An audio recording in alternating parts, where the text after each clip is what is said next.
so much headroom. This is excellent. All right, I got to get into this. I got a lot to get into with you. Yeah. Seventh pick in the draft is great if you're an NFL team. I don't know how great if you're a college team. I'm going to go through some mock, but I got to give you something. Yeah. So yesterday, and I apologize, I hope I don't have peanut butter breath, but yesterday, Shane Steichen, according to a website on Twitter that I like called ML Football, @_ML Football, is really good. Like, these guys are good. He says this: a source close to the situation within the Colts organization tells @_ML Football and Shad McGinnis that Indy's new coach, Shane Steichen, has big plans for second-year tight end Jelani Woods within the offense. Where have we heard this before? Oh no, you're crushing my soul. Is this Nyheim Hines? Nyheim Hines is going to catch 85 balls for 17,000 yards. He's a Hall of Famer year one, I'm telling you. Yeah, sadly. I didn't even think about that. Yeah. I did not think about They're it. going right through the playbook. It's Ballard telling the citizenship story, and then they're going to utilize this guy that all the fans are talking about utilizing. It's like... I'm seriously, we didn't talk about this before. I told him I'm Bill Walton and leave it for the air. And I'm like, no, you have just poo-pooed this to the point where I'm like, no. I read this, and and it goes on, right? Jelani the Great, that's his name on Twitter, 6'7", 253, runs a 4.6, looks really impressive at times, 312 yards, 3 touchdowns, looking to make a jump. I'll give you he's looking to make a jump, but you just said it. Okay, so screw it. I'm too cynical. No, you're not. I'm down. cynical. It's May. You're supposed to be happy, you keep telling me. And it's Optimism Wednesday. What the hell am I doing? Of course they're going to throw it to Jelani Woods. He's going to be like Rob Gronkowski out there. All right, here's what they did say. Yeah. Who's the tight end? Dallas Goddard? Goddard. That's who they say he's going to become. All because he played for the Eagles. Right. I mean, yeah, okay. That's soul crushing what All right. you just did to me. Yeah, I'm sorry about that. You did. I figured you'd jump up and down on that one and go, yeah! Steichen, new blood! He's the man. We're going to have... I'll tell you, he is different. All right. He's different from Reich. Reich with the platitudes and the yipping and the yapping. There's no yipping and yapping with Shane Steichen. That's what I'm saying. He answers a question and he's done. Yeah. I love him. Until he loses, and then we're going to have a problem. Oh, yeah, then we kill him. We crush his soul. But all right, so that just went somewhere I didn't anticipate. Yeah. Let me ask you. Yeah. The opener. If Anthony Richardson isn't, like, if you're like, you know what, he's shown flashes. Do you start the steady Eddie 5 on a scale of 1 to 10, or the guy who could pop to an 8? So you're saying... Is it Minshew? That's what I've been asking you. This is our first show. Yeah, I keep vacillating. I'm saying, me personally, I'm trying to win. I'm going to start the person that I think... Obviously, you're going to start Richardson, sooner than later. Hello, everybody. But I'm starting the guy that gives me a chance, because I got to tell you, momentum in everything is important. Momentum on a show, momentum on a program, college program. Indiana got momentum by getting that kid the other day. So now, everything's great. You let the Jaguars, who, as bad as they've been, they're kind of a rival with the Colts. You let them come in here and beat you week 1. I'm not saying I'm not psychotic must win, but it's kind of an important game in a weird way. I'm going with who I think can win the game for me. And you come at it from the place of a coach. Yeah. Coaches hate mistakes more than they covet great plays. No question. Right? Yes. Richardson is going to make mistakes, but make great plays. Minshew is maybe going to keep you in the game through game management, not make the mistakes, but not be capable of the great plays. I think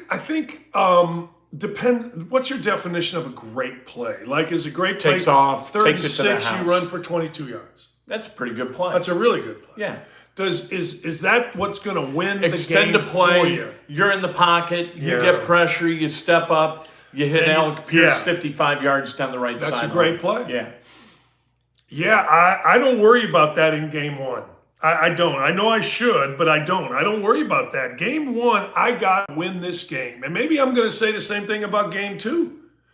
You know, Minshew must be a good practice player because he started when he was given a real opportunity to start. Right. Urban made him do what Mensa guy Reich is doing with Bryce Young. He made him compete with the number one pick, and by all accounts, Minshew competed really well. So I'm going to imagine by the time we get out of camp, two things are going to happen here in Indy. The media is going to tell us we got two really good quarterbacks. Really? Oh, we're okay. I gotta if it's close, Ty goes to Richardson. Yeah. Like if it's close, then I'm starting Richardson. If I think Minshew's up here and Richardson's here for week one, I don't give a damn about your draft choice. I'm starting Minshew. Do you know another reason why Colts fans are going to love Minshew? Because Minshew, there's one preseason game, it's against the Bears, and that's against Matt Eberflus. And Gardner Minshew destroys Matt Eberflus. Yeah. He's going to look great against the Bears, and people are going to go, whoa, what have we got here? Yeah. But that's not going to be the case against the Jaguars. Minshew is perfect for his role. Yeah. Like, unless he's a jerk. Like, by all accounts, he's a little bit of a wild guy, which means people gravitate to him. Seems to be a professional. Good enough. Right. Like, not, you know, Chad Kelly or whatever the guy's name was. So he's perfect. A poor man's Baker Mayfield. Yeah, but not with any high expectation, Baker Mayfield, right? Right. So, but again, I go to this. If you can't help me win, I don't want you. If you can't help me win game one, I don't want you in that game. Yeah. But again, look, if Jonathan Taylor's not playing, like let's say he's hurt, I don't know, maybe he's back, maybe he's not. Who's hurt, who's playing? Am I going to need, maybe I don't think Richardson is the better quarterback, but am I going to need Richardson to make plays when maybe, you know, Alec Pierce is out? You know what I mean? He's the only port in the storm. Yeah, that's the only way we generate points is through this guy. Yeah. If I got Minshew that can manage it with Jonathan Taylor, with Pittman, then I got to look at it and go, okay. Right. But he's going to, you know, I'm going to send our YouTube thing out, so forgive me. I don't want to act like I'm ignoring, but to me, it's got to be close, and Ty goes to Richardson. He is going to look so good in camp. Oh my God! Richardson's going to look unbelievable, and he'll look unbelievable in preseason games because they're going to vanilla up the defense, and you're not really playing against anything. And then when you go up against the Jaguars, it's going to be like these exotic blitzes. Right. They're going to show 8 and drop 4. They're going to show 4 and bring 8. It's going to be mayhem. And he's going to have to make reads on the fly, and he's going to get caught with his pants down a few times in a way that Minshew wouldn't. But then again, there are going to be times when he just does something that's awesome and goes and gets you 7 out of thin air. I'm going to read you from Rick Ventura. I watched Richardson Saturday in minicamp. He sent this yesterday. Skill set really there. Early on, he seems to have the right football character to improve his deficiencies. Steichen, having brought Hurts along and tapers the offense to him, gives the Colts a chance. I still believe I was right on Levis, and I will bet you he ends up being a great steal for the Titans. He is accurate deep and can I asked him about, do you buy all of Richardson's inaccuracy stuff? Yeah. And this is what Rick said. He's accurate deep, can drill it to the second level, must acquire touch on the flat, aging, and screen game. Really special compact release, which I really like. He has something I always look for. He plays easy. He's not a coffee grinder. Yeah. Right? He makes it easy. 80 percentile on the comprehension test is solid, and when you're around him, you really want to pull for him. Nice. Yeah. Nice. And we were this brings it to Indiana basketball, but I was talking about Galloway in response to you. Galloway's a coffee grinder. Galloway's like thrashing every second of every game, does nothing easy. You get guys who can play like Jay Edwards. Yeah. God. Jay Edwards. Easy. I remember Coach Knight just going off crazy on everybody about Jay Edwards. I'm like, I don't know, Coach. He just had 28 and 6 as a freshman. You know, like I don't know. I mean, maybe he wasn't going hard. This guy didn't seem to score a whole lot. But you're right. And you know, speaking of basketball, all right, I have a theory. Ready Yeah. for my theory? Yeah. Every major sport out there, the 7 pick is great, except the NBA. Oh. So I'm looking at these mock draft lists, and I'm going to ask you a couple of questions about where guys played. These are college basketball players that are going to be drafted in the first 10 picks. And I got to tell you, now Brandon Miller played at Alabama. Right. I'm not going to the G League guys. I'm not even talking about the Those G League twin guys, they played for Elite, right? Who? The G League guys, the twins. Yeah. Those guys. I'm not talking Scoot Henderson. I'm not. Right. Where did number projected 4 pick Taylor Hendricks play? Taylor Hendricks played. I can't remember. He played at Central Florida. Yes. You knew that? Yes. Where did Anthony Black play? I'll give you a hand. He only played about half the year and didn't even start on his team, I think. I could be wrong. Texas Tech. No, Arkansas. Grady Dick. Kansas. Yeah, I knew you'd know that one. Cam Whitmore, who is projected to go to the Pacers. Villanova. Very nice. Nick Smith. He's the guy that sat on it. University of Detroit. Yes. Mercy. Yeah, absolutely not. Yeah. It's G.G. Jackson. Is that a person, or is that the school that the other guy played at? It's not the school, and it's not the 8th member of the Jackson Five. Because there's all kind of Jacksons. I'll give it Northwest. Yeah, I think he did. He played for Pete Turgovich up there, And then a guy who was projected 4th. Jace Walker. Jarence Walker. Oh, Houston. Very nice. That one I know. All right, there you go. Cason Wallace. Kentucky. We don't even know Kentucky players in there. I'm telling you. To our credit. And Kentucky's detriment. Yep. We don't even, does any of those guys, hey man, the Pacers got Cason Wallace. Yeah, I would have no idea. I know. Pacers got Cam Whitmore. Oh my God. Now, the kid I do like, and I don't know whether he'll be there, I really like that kid at UConn, Jordan Hawkins. I really like that kid. That kid played easy. That kid jumped up that high, shooter, 6'8". I don't know squat about him. I don't care to know squat about him. But I know when I watched him play in the NCAA tournament, that was my favorite player to take on an NBA team. They were really well-coached teams, so you would assume that he takes to coaching well, and that's a good thing. And he can score.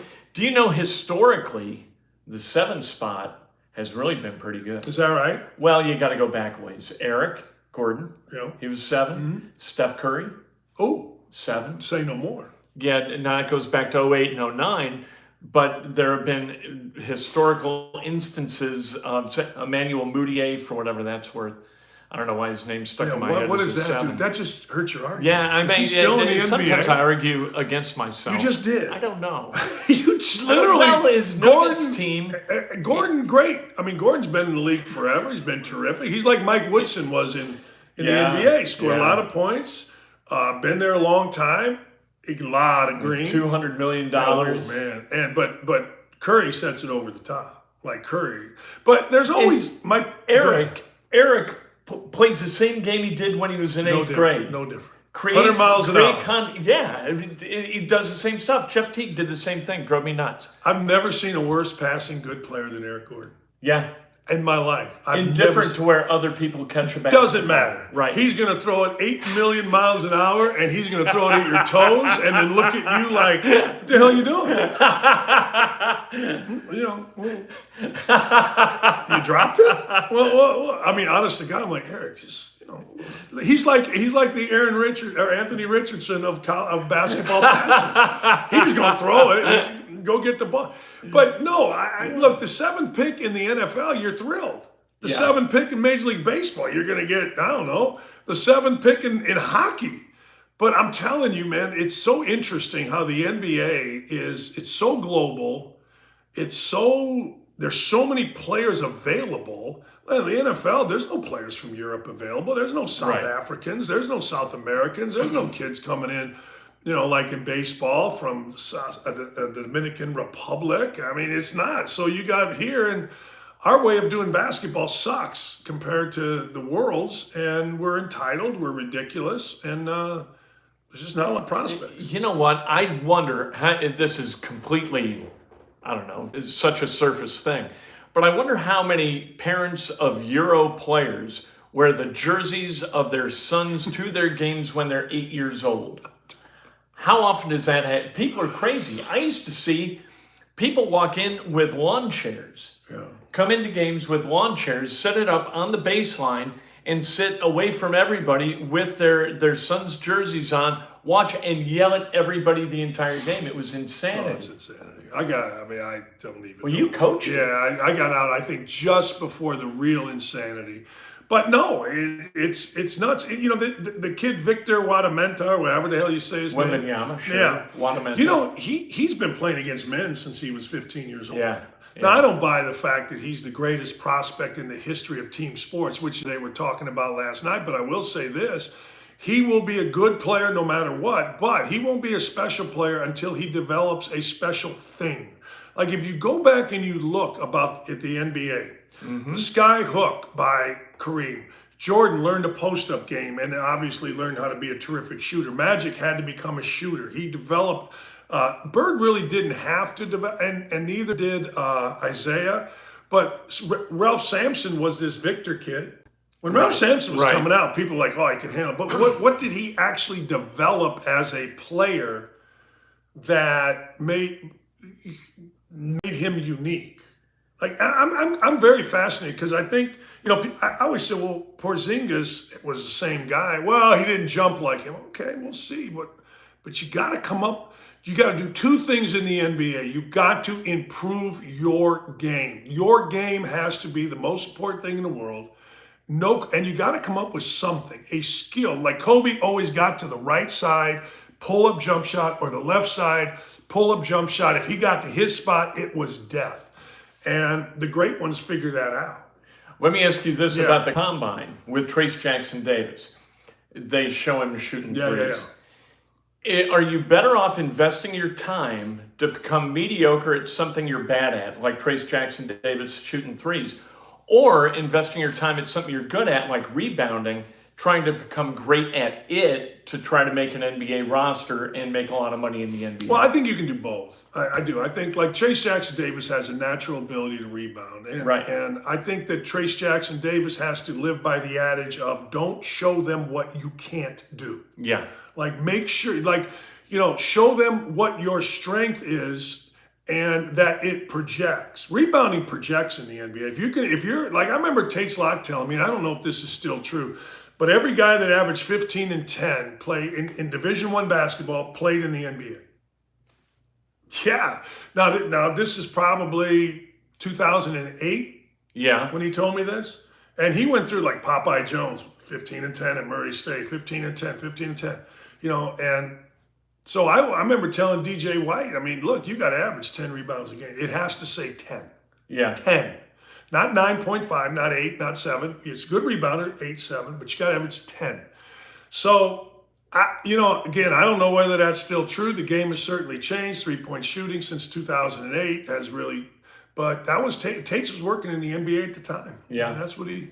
That's really interesting. But look, if I'm Trace Jackson Davis, I'm going to. I'll tell you what George Hill did, and I was there sitting. I think Lawrence Frank was either the coach of the Nets or the GM. Someone.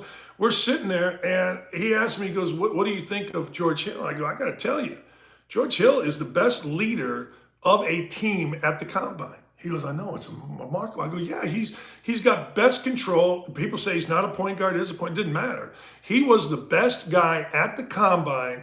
He made his open shots. He got the ball to the right people. He beat guys off the dribble, so it wasn't like he was a slow guy. And next thing you know, George Hill becomes, I don't know if he's a first-round pick. I think he might have been. Yeah. Yeah. I'm telling you, you just do what you can do and work on your weaknesses like a crazy person. Are the Spurs going to be a great place for Victor Wembanyama to develop his game? I think so. And here's why I think. You come to the Pacers, it would be really good because you got Carlisle there, but you got kids around you. You know, I mean, look, I'm all in on these young guys, but they're all young guys. They're, in my opinion, I couldn't tell you the Spurs roster, but I do know this, that Popovich is going to have adults. He's one of them old school coaches who's not going to have rookies. Like, he's not going to be all rookies. He's going to be adults. So if you're around adults and you're the young guy, we've seen what's happening with John Morant. John Morant doesn't have adults there. Right. There's children there. Dylan Brooks is acting more like a child, at least in the arena, than John Morant is. Yeah. You know what I mean? Yeah. You got to have adults. I think you and I talked about it last week. Men win in that league, man. Kids don't win in that league. And who wants to coach kids? Nobody wants I don't want to coach kids. And you know all those guys that I named, though, in the mock drafts are all like 18 and 19. Only one of them. Isn't that amazing? It's unbelievable. Yeah. And it's great, I guess, for basketball, but I don't. If you guess, if you threw names at me and I guessed ages, I would be right about half the time guessing 19.3 or 19.4. Yeah, there's always a point in there, right? Yeah, Because right. it's so specific to the whole thing. Like, he's 19.2. Well, if he were 19.8, would he be a bad prospect? I don't know. But no, look, I think Trace Jackson Davis, he doesn't finish well inside. He's not, he improved on it, but he and Race Thompson didn't like big moments. He put numbers up because he got the ball and all that stuff.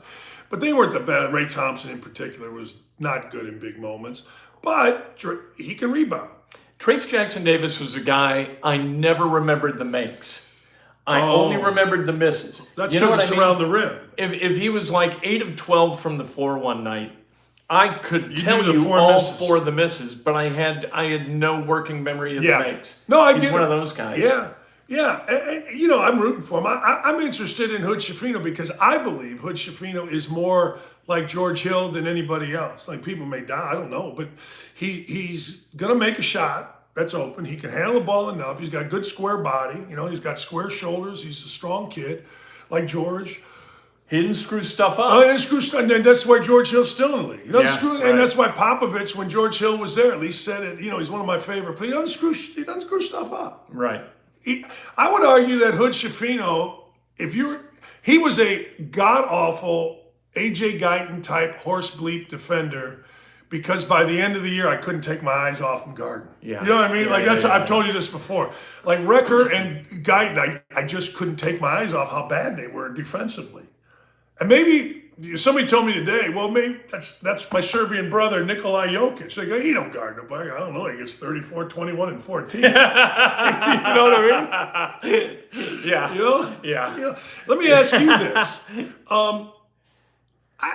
I've said I think it's racism, and I'll stand by that. I think that Mark Jackson leaving off Nikolai Jokic off of your top 5. That's crazy.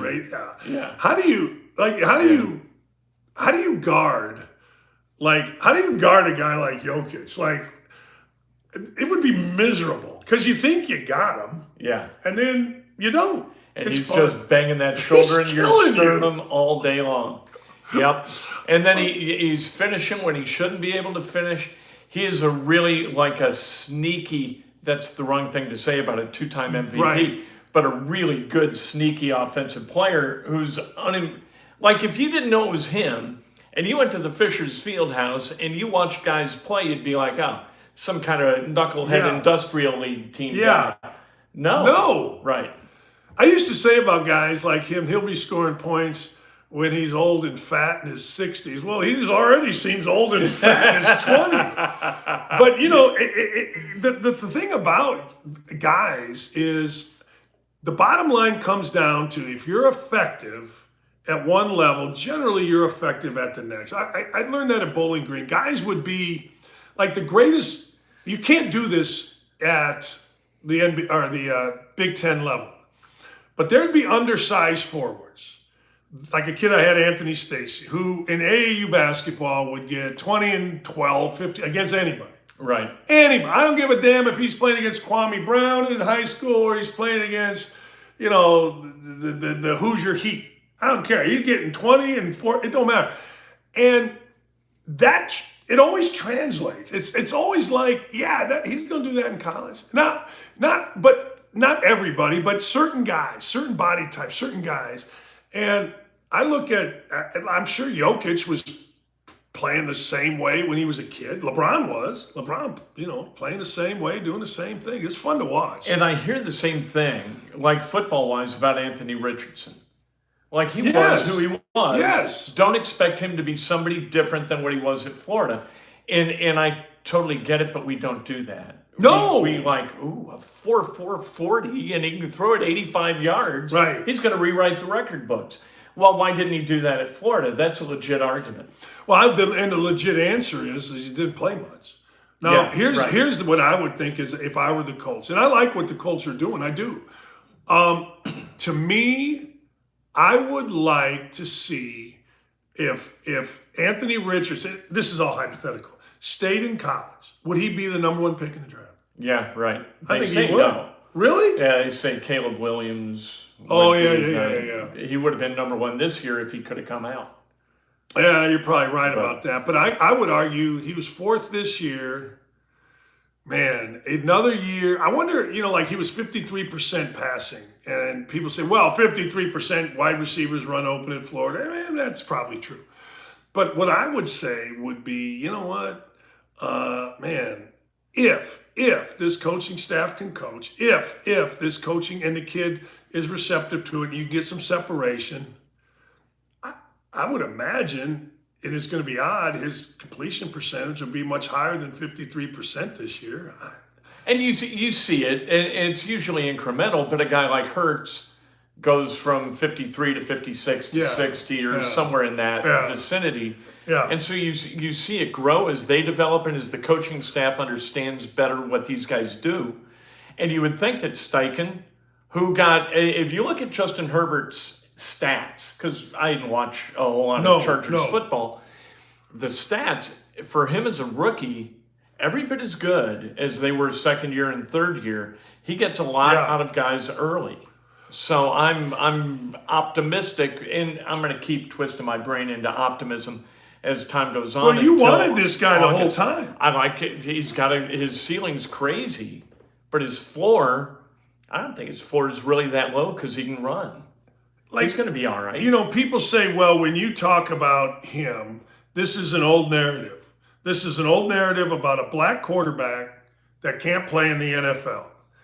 And I'm like, no, I don't think so. I don't think it has anything to do with black. I think it has to do, in this case, with accuracy. I think people are legitimately figuring out that the one thing you got to be in the NFL to win at a major level is be accurate. Yeah. I think, and so I think if, I think the media makes a deal about a black quarterback or not black quarterback. That's fine if you want to do that. But I think the entire thing with him is simply accuracy. People saw him miss so many receivers, so many people by such a large margin at Florida that they question. No one's questioning, I don't think anymore, whether or not a guy can play. He can make plays. It's just simply accuracy. That's it. I always had that as a criticism with Luck. Luck was never accurate enough for me. Throwing a ball 20 plus yards down the field, he'd get under it, he'd throw it beyond the receiver, or he'd do that, that thing where he's coming off the field. Yes. Hitting himself in the head. You know what my problem with Luck was? Nobody in the world, in my opinion, was better than Luck at getting his team down and then getting him to come back. Yeah. I mean, he was unbelievable, and everybody would say, well, look at his numbers. I go, no, okay. Look at his numbers once they were down 20-10. Yeah. Or once they were down 14-0 because he threw one of those, interceptions. How about that game against the Chiefs in the playoffs, where in the second half they're already down $1 million, and he throws another pick. Yes. And bonk. Yeah. And then all off hell he breaks goes, loose. baby. Because that dude knew when the bell rang, he had to answer the chain. He's like one of those, who is the guy? Like in the 72 Olympics, that guy, Dave Waddle, who wore the hat. Bowling Green. He's trailing, right? He's trailing with 200 yards to go. Boop, off he goes, and he catches people and wins. He kicked in. He kicked. Did Dave Waddle's really, kick. Did he go to Bowling Green? Oh, No God. kidding. Oh, God, yes. Who knew? I did. We don't know. So I just said, join me, Kent Sterling. Join me, Kent Sterling, and me, Live Mo. I need an editor, people. I think that could draw people. I do too. People are going to retweet because of the error. Wow. There are people who do that. Oh, God, yeah. Auto, I'm going to put the error in so people try to shove it to me and I get more clicks. I want more clicks, but I actually signed up for not to be a douchebag. But I did because I'm figuring this is our business. It's our business, so I'm going to do it. Yeah. That's our business. How much that cost? I don't think they never asked me for any. They never asked me for any credit card information, so I don't know. Really? I just signed up. I'm talking on the side of my mouth, like I'm on the bench at Indiana talking to Todd Leary. Hey Todd, you getting ready to go back in there? I don't want Coach Knight. He's over here. I don't want Coach Knight to see me telling you, but he just fucked you right there. No, but. So anyway, I like what the Colts are doing. I like what Steichen said about Jelani Woods. I'm not going to back off of that because until they don't throw it to him, until he's not in there on the goal line. And there you go. Dan, I'm as sold on Richardson as I am on you'll have a full head of hair.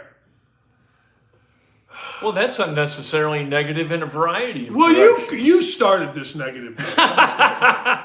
I normally say that I start the negative, but when you poo-pooed my Jelani Woods and went to Nyheim Hines. We're not going to sit here and take insults wrapped in insults.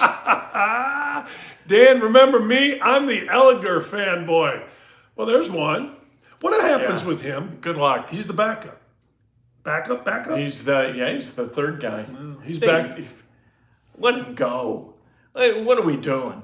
If he's going to start, it isn't going to be here ever. There's just no point in having him around. Good teammate, scrappy guy, horseshoe guy. That's Ballard. What would you do, YouTube chat, with Ellinger? Like, is he still eligible to go on the practice squad? There's all kinds of rules. Somebody might pick him up. They put him on the active roster last year because they were afraid somebody would grab him. Good. Maybe we play them. Right? Maybe he'll be an opponent finally. Like Eberflus. Eberflus goes to Chicago. He's going to bring the team back. Hopefully we get to play him in the regular season before he gets fired at some point. And we get to enjoy Matt Eberflus as an opponent. That'd be wonderful. So I'm going to speak on Eberflus for just a minute. So my man Eberflus, I'm going to read this to you. So if you were going to claim, I don't know if you saw this, but legendary gun toter / drug doer next to Tony Dungy, Steven Jackson, came out and said these firings in the NBA are racist. Right?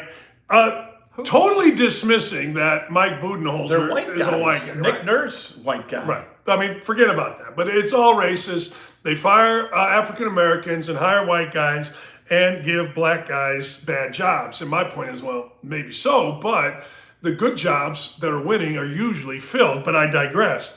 So let me go to my man Eberflus. If you want to say that hirings are racist, it does make you wonder.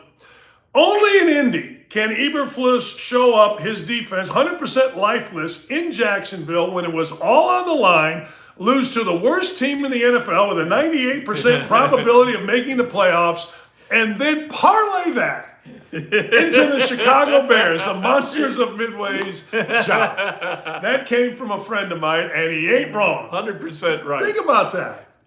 I think Matt was amenable to taking a low-level amount of remuneration. I don't really? Think, I think the Bears are all about not spending unless they have to, and they didn't have to with Eberflus. So they were like, oh, what the hell? What do we have to lose? I think he should apologize for his white privilege. Eberflus? Yes, I think he should feel guilty. I read an article today how white people should feel guilty. Well, I don't, because I had to live with this my whole life. Right here, but Eberflus should. He should have. Because seriously, now he's 3-14, and I got to tell you, I've never in my life seen 3-14 more enthusiastic than Chicago Bears fans. Oh yeah, it's unbelievable. Oh, we're coming. Oh, it's unbelievable. We got 6 primetime games. They're going to go 1-5 in these primetime games, and they're going to be scratching their ass, wondering what happened. It's Matt Eberflus. He is the least Bears-like football coach ever. Tell me why. He doesn't get to the quarterback. He plays his soft-ass zone. He lets people dink and dunk all the way down the field. He is about allowing 14 play drives, so that gives him and his defense 14 chances at a turnover. That's what he's trying to do. That is the anti-Chicago Bears thing of all time. So that, like Khalil Mack couldn't play in that defense, and Robert Quinn, good for them for getting rid of him. Because they don't need guys to get to the quarterback. They don't want 3rd and 14. They want 3rd and 5 and then a first down, another 3 plays before another first down because they want to get the ball loose. It's craziness. It's reverse engineering. Of course they're positive in the turnover ratio. what is the touchdown percentage for his defenses? It's pretty extreme, and the first down percentage is too. Matt Eberflus is like the anti-Bears coach. I think it was the worst hire maybe ever for that franchise. And that's really saying something. Abe Gibron. Neil Armstrong. Jim Dooley. Jim Pardee. No, Jack Pardee. Jack Pardee. Jim. Man, I used to see him shop at the Jewel in Lake Forest. Jack Pardee? Yeah. You know, I'm so old, I remember as a linebacker with the Redskins. Who was the guy, the quarterback whisperer? Tressman. Yeah. Didn't he have a cup of coffee as a Bears head coach? Mark and Tressman? His daughter got really sideways on social media with fans constantly, like responding and picking fights with fans. She was insane. Oh. I loved it. So you think Eberflus beats all those guys? Well, not worse than Tressman. 3-14. You're right. 3-14 says he is. Tressman was terrible. But 3-14. And it's not going to get better. Would you rather have Justin Fields or Anthony Richardson? I'd rather have Anthony Richardson. Really? Yeah, I think Fields more run oriented. I think he's run first, throw second. We're going to see. They went out and got him some guys. They went out shopping and got him a couple of real wideouts. Yeah. Oh. So now it's not the quarterback anymore. You better be careful who you got and who you expose. You know what I mean? Go expound on that. That's good. Well, if like the Colts, you've got people who are saying that Michael Pittman Jr. is an elite level wide receiver. He just hadn't had a quarterback that knew how to utilize him. Well, if they get a quarterback who knows how to utilize him and he's still a 90 catch, 900 yard guy, what's that telling you about Michael Pittman? Yeah. Right. So from a player perspective, like he wants an extension for a whole lot of money.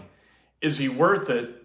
His agent can argue that the quarterback play has really kind of suppressed his numbers. So don't grade him as a 99 catch, 980 yard guy. Grade him as a 112 yard, or 112 catch guy. Yeah. So, or offensive lineman. It's the same thing. Well, Matt Ryan's line was shit. Those guys played awful. So it's not Matt Ryan's fault. Well, we deal with like personnel decisions as though they're all binary. Like if this is true, then this can't be true. It could be that Matt Ryan was shit and the line was shit and the receivers were shit too. You could have three truths there that people are unwilling to grant. I would argue when you're 4-12-1. Yeah. Everything was shit. And I think everybody should be gone. Everybody should have to pass a test before they get back in. Like the Jimmy Irsay, all chips are in. There should be like some exam, physical exam, a mental exam. All right, how much have you worked this summer? Well, you know what, no. You had an exit exam. You benched 320 pounds. You got to bench more than that or you didn't do shit this summer. You didn't work out. Go get out of here. And your mentality was terrible too because we were 2 in a million. So get out. All right. So I'm going to equate this to the Colts. So the other day I said, John Moran, I always have this thing, cut your hair and get serious about your craft. Yeah. Like it all started with Curtis Payne. Why you got this stringy hair? Cut your freaking hair, look serious about your craft. And it's kind of a metaphor for you got to change who the hell you are. It's George Costanza. You got to go opposite or not. Just clean yourself up. I think the Colt, like John Morant needs to clean himself up. Whatever he's doing is stupid. Right. And it continues to be stupid. And any words that he says aren't going to matter. Whatever. Same thing with the Colts. The Colts, you got to wipe your ass, cut your hair, and clean yourself up. Don't want to hear about this. Don't want to hear about that. Get to work. Get guys in there that are going to work. Get guys in there that are talented enough and go to work and get it done. Clean yourself up, cut your hair, wipe your ass. Because all this talking, all this, all this, that, it hasn't worked. Hard Knocks did not work. Say whatever. Right, you can't did do not that work. again. It's all PR, and you got to just stop it and go to work, and that's where you like Steichen, right? Right. Yeah. He's all about work. Yeah. And he doesn't need to change his hair. He wears a hat. I don't know what the hat is. Yeah. He's not wearing the horseshoe hat. Good. I wonder if this comes up. Like all those guys, they wear their. What's our Patagonia? Is that our boy? Yeah, Ballard? Something like that. Got some ass. Yeah, right. I'm just saying, you got to wipe your. You gotta wipe the slate clean. You got to go figure this whole thing out. This is a weird generation. Like John Morant's part of a weird generation that's really more about individual freedom and branding than it is 100%. about performance. They, like, you talk to, and it's white or black guys, the hair, Oh. the tattoos, whatever it is that they want to display, it's all about that surface stuff and very little about what they do on the floor. I agree. It is. And that probably, I guess, if you took my generation and went backwards, probably we did the same thing because Nike became a deal. You know, you're wearing Adidas top 10s. I don't think anybody in the 60s gave a rat's ass what shoes you wore. So I don't disagree. In fact, I absolutely agree. But if I were the Colts, I swear to God, one of the things that I would do with every player is I would have the Morant videos. And I would not show Morant. I would show the idiot. I don't know if you saw the video, but with the red hat who's dancing, acting like a fool, and say, I guarantee you got one of these. You know, like everybody's got one. Everybody, it's usually a little white guy. Everybody's got the little hanger on that is the fun guy to be with. He'll, you notice he'll drive the car. He'll do the, and I would tell every guy on my team, look, this is not. Well, I can't do anything about it. I'm just telling you, you have this guy in your freaking posse or your crew or whatever the hell the right word is. Get his ass out of here. Reggie Wayne is really, really good at conveying that message. Is that right? He talks about it a lot, where when he came from Miami, came up here, he had to cut ties with his guys. Because if he didn't, they were going to pull him down. Yeah. And that's the way it works. Kwame Brown had a really interesting video about John Morant, which used language that I wouldn't recommend. We would put it on here, but you can't use it, But he's talking about guys they can't wait to pull your ass down and turn you into a... I'll use, it doesn't have to be a street thing, turn you into a regular guy. Because they see what you're about. No, you're exactly right. And Kwame's video was freaking awesome. He but the truth of the matter is, there is something in the Colts' DNA over the last couple of years that is distracting them from winning. It might have been coaching. I don't know what it is. I don't either. Because they're all good guys. Great guys, but you can feel it in the locker room. You walk in and you can always tell, and you can tell with Pagano toward the end, guys are playing Nerf hoop and the guys are playing bags or cornhole, whatever. Yeah. They're not thinking about their jobs. They're thinking about this other stuff, and they call it team building, but we know what it is. It's just jacking around. It's team appeasing. When they're ready to compete, there's none of that crap. Yeah. And you can tell it immediately when you walk in a room. That scene, there's a scene in Moneyball where they get rid of Jambi's little brother. And, people always say, like when I would be on Indiana players for TikToks, you can do whatever you want if you're winning. Right. Like if you're winning, people say, well, Connecticut did, good, they're winning. They got enough talent. They have a bigger margin for error. Do whatever the hell you want. But if you're not winning, then it's such a fine line. I don't care if it's college basketball. I don't care what it is. There's such a fine line of winning and losing. Like the NBA's got to be the finest line. Or I'm sorry, the NFL. And if you do anything that doesn't promote winning, then you're detracting from winning. Right.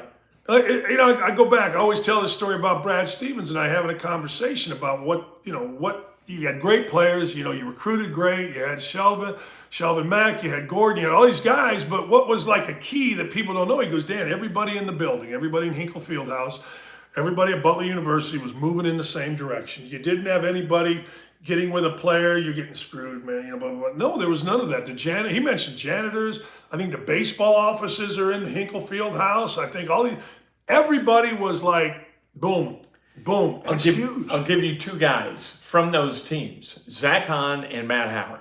They both played summer with Ryan. And those guys and that entire team, they didn't give a shit one way or another. I bet you ask any of those guys how many points they scored, they had no idea. Some of the parents had an idea, but they had no idea. All Matt Howard wanted to do was win. All Zach Hahn wanted to do was, how can I help us win? They didn't care who scored. They played defense, and in the summer, nobody plays defense, and it was those guys. Every single time we played somebody like the Atlanta Celtics, They got nothing but, like, they all looked like Dwight Howard. They were enormous. They had shoulders out to here. And they looked at this team with Matt Howard and his floppy hair and his complete lack of pigment. And they're like, and they're laughing watching these guys go through layups. Lack of pigment. In 2 minutes, it's 18-2. Yeah. Their coach is like, what? Timeout. What the hell's the matter? Look at who we're losing to. Totally destroyed them because Matt Howard didn't give a shit who we were playing against. I wonder We how beat many. them. I wonder how many Colts are like that. Oh, that's a good question. Like I wonder, Darius Leonard or Shaq Leonard. I told everybody, like when Ngakoue came here, and I remember telling people this whole social media. Where's my teachers? Where I'd heard from everybody, it's all a fraud. Yeah. It's all a freaking fraud. It's a fraud to the point where the Colts aren't re-signing the guy. And it was a fraud. It was all a fraud. I mean, and then Mike Lombardi told me about him running past the quarterback. He always ran past the quarterback. Yeah. And that's not Matt Howard or Hahn. That's an individual. That's a guy coming to a city for a brand, and he's like, hey, look at me. Where's my teachers? They're here. Dumbass. Hey, stupid. They're right here. And then I remember Dana and them. Oh, what a great addition! Really? Oh, you so stupid, you idiots! Don't get me started. But it's like, how can you fall for that? It's a Let me ask you this though. So somebody, and I won't mention anybody specifically because I don't know what their economic situations are. But you got a guy, and he's like a unicorn in the family.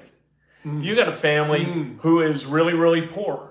This is this family's opportunity to move exponentially positive. It's wrong for those guys not to care about the money. But like we want them to care about winning above all. They're caring about their family and about putting food on the table and making sure they got a roof over their head. That's an interesting dichotomy. It is, and I'm not talking about that part of it. I'm talking about the on the field part of it, the social media part of it. If I'm in Ngakoue, one of the things that I'm doing, again, I don't know his situation either. I do know Kwity Paye's situation, and coming from where he came from with his mother. And I got to tell you, if I'm Kwity Paye, one of the things that I am number one doing, and I hate to put it this way, but I'm staying healthy. Yeah, because I want this as long as I could possibly. Look at Paris Campbell. Damn right. He got healthy in that contract year, didn't he? But if I'm Kwity Paye, man, because his mother came from a refugee camp where they literally had nothing. Yeah. And he's made enough, let's be honest, for real people, he's probably made enough that he could retire and she can retire and all that, he's only been here a couple of years. But you got to get that second contract. I totally get that. Right. I do. You and he, great interview, by the way. Yeah, he was really good. Yeah. He was fun to be around. But no, I don't really get in. That's why I don't get into salary caps and what guys are paid. I just get into how you plan. Yeah. And how you act in it. Don't be a fraud. How you plan, because the money is it's grandchildren changing money. Julie and I were watching highlights of Anthony Richardson about a week ago, 2 weeks ago. And Richardson is coming left. He broke the pocket. He's running. And there's a DB for somebody. I don't know whether it was Georgia or Kentucky or who. And he's taken a direct line to Richardson, but he runs in front of Richardson and grabs a blocker, grabs a receiver. You know what I mean? Yeah. That Rick used to show me that. They had these gadgets up in the press box at the Jones Dome, and we're watching the Rams games together. And Rick's like, look at this. And I didn't see it, but it's on a punt. And the Rams have a linebacker on the punt coverage team. And he's running. And then he takes a right and he dives. There's no one there. There's nothing to dive to. He just dove so he would be on the ground and he didn't have to make a play. And this happened all the time. Rick would see all 11 matchups. He's like, look at this guy. This guy diving here, running out of bounds. It's unbelievable how often on the NFL fields these guys make business decisions. It's crazy. I was doing a game at Ohio State, and Urban was getting ready for the national championship game. and they had just beaten, I think it was Alabama. Cardell Jones was there. And there was a great, I forget the guy's name, but he was a corner that everybody wanted. Yeah. So I'm sitting there, and they had an unbelievable staff. Like Day was in there, Tom Herman was in there, the guy Ryan Smell, all these guys. And he goes, hey, show Dan this clip. Well, they ran this inside option where Cardell Jones had to block. He went through the whole first. And the guy, the corner ended up being a first-round pick. Yeah. And Cardell Jones flattened this guy like, boom. He said, show him the next play when we ran the same play. So they showed it. So here comes the same play, Cardell Jones coming through. This corner who ended up being a first-round pick, and everybody told me I was stupid because I said the coach shouldn't draft him, literally took a dive. Really? Oh, against a quarterback. Against a quarterback. He went whop. Yeah. Down, and I think the guy may still be, I don't know, he may still be in the NFL, but I'm like, man, I bet you. And I just followed his career for a while, and he was hyped. And I'm sure he had some interceptions, but I don't think his team's ever won.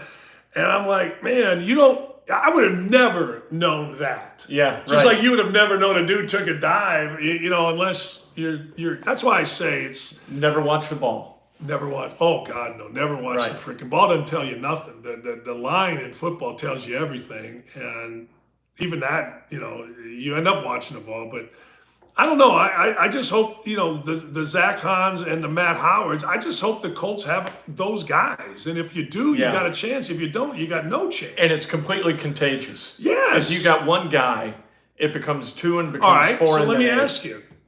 Last year, let's stay with last year. Kenny Moore is going to camp. He just signed a deal. He's bitching, but he's sitting there at camp. You talk about contagious. Yeah. I said this at the time. I would tell him, look, if you're not practicing, stay your ass at home. I want you around here because you infect others. Yep.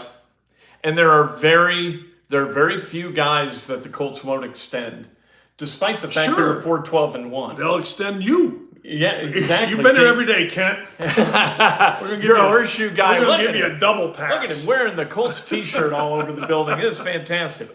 They didn't do it with Okereke, which I got, because Okereke made a bunch of tackles, but somebody's gotta. And the Giants were willing to pay him a lot of money. Yeah. I was kind of surprised, though, they didn't with Paris.